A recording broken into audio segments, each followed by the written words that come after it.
Welcome back everyone. Today we're gonna see how to transfer TikTok drafts to another phone. Firstly, open the TikTok app on your old phone.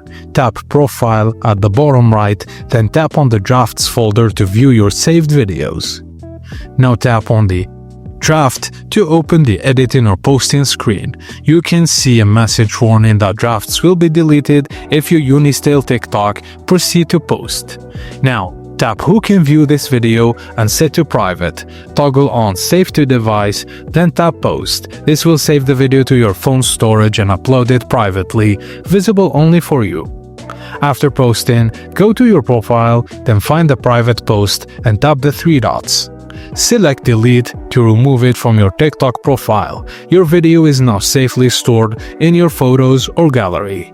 Now that video is saved to your old phone storage, transfer it to the new one using AirDrop, Bluetooth, Wi-Fi transfer or USB cable and PC.